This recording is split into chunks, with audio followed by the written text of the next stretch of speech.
ನಮಸ್ಕಾರ, ನ್ಯೂಸ್ 26ಗೆ ಸ್ವಾಗತ. ಯಾದಗಿರಿ ಜಿಲ್ಲೆಯ ಹುಣಸಗಿ ತಾಲೂಕು ಪಂಚಾಯಿತಿ ಆಫೀಸ್ನಲ್ಲಿ ಕೃಷಿ ಹೊಂಡ ಫೈಲಿಗೆ ನರೇಗಾ ಕೆಲಸಕ್ಕೆ ಸಂಬಂಧಪಟ್ಟಂತೆ ಟಿಕ್ಕು ಪವರ ಕಂಪ್ಯೂಟರ್ ಆಪರೇಟರ್ಗಳಿಗೆ ಒಂದು ಫೈಲ್ಗಳನ್ನ ಮೂವ್ ಮಾಡೋಕೆ 1000ದಿಂದ 2000 ರು ಲಂಚಗಳಿಗೆ ಬೇಡಿಕೆ ಇಟ್ಟಿರ್ತಾರೆ. ಅದರ ಬಗ್ಗೆ ಇಒ ಅವರ ಗಮನಕ್ಕೆ ತಂದರೂ ಯಾವುದೇ ಕ್ರಮವನ್ನ ಕೈಗೊಂಡಿರೋದಿಲ್ಲ. ಇದರಿಂದ ಬೇಸತ್ತು ಕೆಆರ್ ಪಕ್ಷದವರ ಗಮನಕ್ಕೆ ತಂದಾಗ ಇಒ ಅವರು ತಕ್ಷಣ ತಪ್ಪಿತಸ್ಥರ ಬಗ್ಗೆ ಕ್ರಮ ಕೈಗೊಳ್ಳುತ್ತೇನೆ ಅಂತ ಭರವಸೆಯನ್ನ ನೀಡಿದ್ದಾರೆ. ಕೆಆರ್ ಪಾಟೀಲ್ ಯಾದಗಿರಿ ಜಿಲ್ಲಾ ಉಪಾಧ್ಯಕ್ಷರು ಶರಣ ಬಸವ ಕಮಲಾಪುರ್ ಮತ್ತು ಜಿಲ್ಲಾ ರೈತ ಘಟಕ ಉಪಾಧ್ಯಕ್ಷರು ರಮೇಶ್ ಅಂಬಿಗೇರ್ ಅವರು ಉಪಸ್ಥಿತರಿದ್ದರು. ವರದಿ ರಾಜಕುಮಾರ್ ರಾಠೋಡ್, ನ್ಯೂಸ್ 26 ಕನ್ನಡ, ಯಾದಗಿರಿ.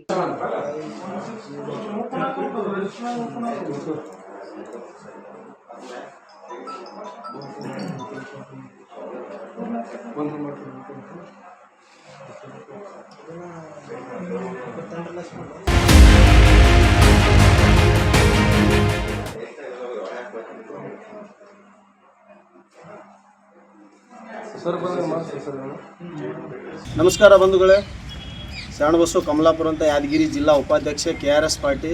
ನಾವು ಇವತ್ತು ಇಲ್ಲಿ ಲೈವ್ ಮಾಡೋದು ಏನಪ್ಪ ಅಂತಂದರೆ, ಇವತ್ತು ಇಲ್ಲಿ ನರೇಗಾ ಕೃಷಿ ಹೊಂಡಿಂದು ರೈತರು ಸುಮಾರು ಇಲ್ಲಿ ದುಡ್ಡು ಕೊಟ್ಟರೆ ಕೆಲಸ ಆಗ್ತೈತೆ, ಇಲ್ಲ ಯಾವುದೇ ಕೆಲಸ ಆಗೋದಿಲ್ಲ ಅಂತ ಹೇಳಿದ್ರು. ಬಂದು ವಿಚಾರಿಸಿದಾಗ ಎಲ್ಲ ಪೇಪರ್ಗಳು ಚೆಕ್ ಮಾಡಿದಾಗ ಇಲ್ಲಿ ಏನು ವೈಫಲ್ಯ ಗೆದ್ದು ಕಾಣಿತೋ, ಆಮೇಲೆ ಲೆಟ್ರ್ ವಿ ಒ ಸರ್ಗೆ ಒಂದು ತಾಲೂಕು ಪಂಚಾಯತಿ ಇಲ್ಲಿ ಯಾದಗಿರಿ ಜಿಲ್ಲಾ ಪಂಚಾಯತ್ ಯಾದಗಿರಿ ತಾಲೂಕು ಪಂಚಾಯತ್ ಕಾರ್ಯಾಲಯ ಹುಣಸಗಿ ತಾಲೂಕು ಆಫೀಸಿಗೆ ಇಲ್ಲಿ ಬಂದಿದ್ದೀವಿ ನಾವೆಲ್ಲ. ನನ್ನ ಜೊತೆ ಯಾದಗಿರಿ ಜಿಲ್ಲಾ ಉಪಾಧ್ಯಕ್ಷ ರೈತ ಘಟಕ ರಮೇಶ್ ಅಂಬಿಗೇರು ಮತ್ತು ಯಾದಗಿರಿ ಜಿಲ್ಲಾ ಜಂಟಿ ಕಾರ್ಯದರ್ಶಿ ಸೋಮನಗೌಡರು ಬಂದಿದ್ದಾರೆ ಮತ್ತು ನಮ್ಮ ಸದಸ್ಯರಿದ್ದಾರೆ. ಇದು ಲೈವ್ ಬಂದಿರೋ ಕಾರಣ ಏನಂದರೆ, ಕಾಂಚನಂ ಕಾರ್ಯಶುದ್ಧ, ಇಲ್ಲಿ ದುಡ್ಡು ಕೊಡದೆ ಯಾವುದೇ ಕೆಲಸ ಆಗ್ತಾ ಇಲ್ಲ ಅಂತ ಭಾಳಷ್ಟು ಜನ ಹೇಳ್ತಿದ್ರು. ಅದು ಇವತ್ತು ನಿಜ ಆಯಿತು. ನಿಜ ಆದಮೇಲೆ ಸಾಕ್ಷಿ ಏನಾದರೂ ಇದಾವೇನಪ್ಪ ಅಂತ ಕೇಳಿದೆಲ್ಲ. ತಮ್ಮ ಹೆಸರೇನು? ಮಾಂತೇಶ್ ಅವರು ದುಡ್ಡು ಕೊಟ್ಟಿರೋದು ವಿಡಿಯೋ ಮುಖಾಂತರ ತೋರಿಸಿ ಯಾವುದೇ ಆ್ಯಕ್ಷನ್ ತೊಗೊಂಡಿಲ್ಲ.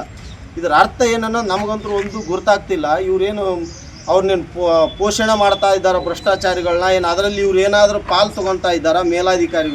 ಮೇಲಾಧಿಕಾರಿಗಳು ಗಮನಕ್ಕೆ ತಂದ ಮೇಲೂ ಸರ್ ಈ ಥರ ಆಗ್ತಾ ಇದೆ, ಇದು ಇದೆ ಅಂತೇಳಿ ಪ್ರೂಫ್ ಸಂಗಟ ಕೊಟ್ಟರು ಇನ್ನೂ ಯಾವುದೇ ಕ್ರಮ ಜರುಗಿಸಿಲ್ಲ.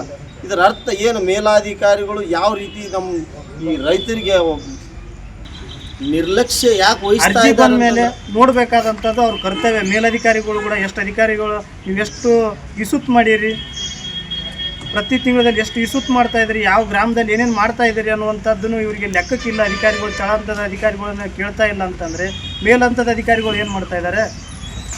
3 ವರ್ಷ 10 ತಿಂಗಳ ಒಂದು ಇಸುತ್ ಮಾಡೋಕ್ಕೆ ಟೈಮ್ ತೊಗೊತಾರಂತಂದರೆ ಅದು ಇವರು ಎಜುಕೇಷನ್ ಪರ್ಸನ್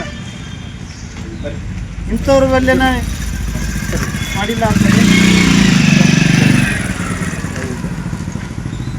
ಸರ್ ಕೇಳಿರುತ್ತಾರೆ. ಅವರು ಒಂದು ಕಾಮಗಾರಿಗೆ 1,000 ರೂಪಾಯಿದಂತೆ 2 ಕಾಮಗಾರಿಗೆ 2,000 ರೂಪಾಯಿಗಳಂತೂ ಕೊಡಬೇಕು ಎಂದು ಬೇರೆ ಸೆಕ್ಷನ್ ಅಧಿಕಾರಿಗಳಿಗೆ ಹೇಳಿರುತ್ತಾರೆ. ಅವರು ಹೆಸರು tick power, section officer tick power ದುಡ್ಡು ಕೇಳಿರ್ತಾರೆ.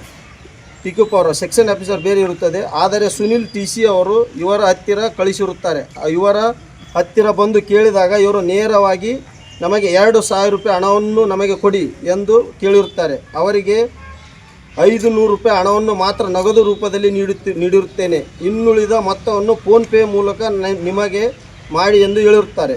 ಇನ್ನುಳಿದ ಮೊತ್ತವನ್ನು ಮಾಡದೇ ಇದ್ದರೆ ನಾನು ಯಾವ ಕಾಮಗಾರಿಗಳನ್ನು PDO ಲಾಗಿನ್ ಮೂವ್ ಮಾಡಿಸುವುದಿಲ್ಲ.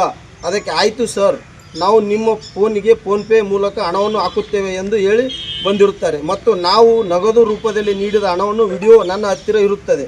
ಆದ ಕಾರಣ ದಯಾಳುಗಳಾದ ತಾವುಗಳು ಇದರ ಬಗ್ಗೆ ವಿಚಾರಣೆ ಮಾಡಿ ತಪ್ಪಿತಸ್ಥರ ವಿರುದ್ಧ ಕಾನೂನು ಕ್ರಮ ಕೈಗೊಂಡು ರೈತರಿಗೆ ಆಗುತ್ತಿರುವ ಅನ್ಯಾಯ ಬಗ್ಗೆ ತಾಲೂಕು ಪಂಚಾಯತಿನಲ್ಲಿರುವ ಸಿಬ್ಬಂದಿಗಳಿಗೆ ಅರಿವು ಮೂಡಿಸಿ ತಮ್ಮ ಕಾರ್ಯಾಲಯದಲ್ಲಿ ಕಾರ್ಯನಿರ್ವಹಿಸುತ್ತಿರುವ ಶ್ರೀ ಟಿಕ್ಕು ಪವಾರ್ ಇವರನ್ನು ಸೇವೆಯಿಂದ ಅಮಾನತು ಮಾಡಿ ರೈತರಿಗೆ ನ್ಯಾಯ ಒದಗಿಸಬೇಕೆಂದು ನಾವು ನಿಮ್ಮ ಈ ಮೂಲಕ ತಮ್ಮಲ್ಲಿ ವಿನಂತಿಸಿಕೊಳ್ಳುತ್ತೇವೆ.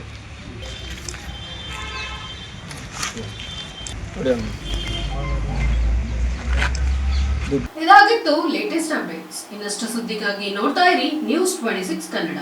ನಾವು ನಿಮ್ಮೊಂದಿಗೆ.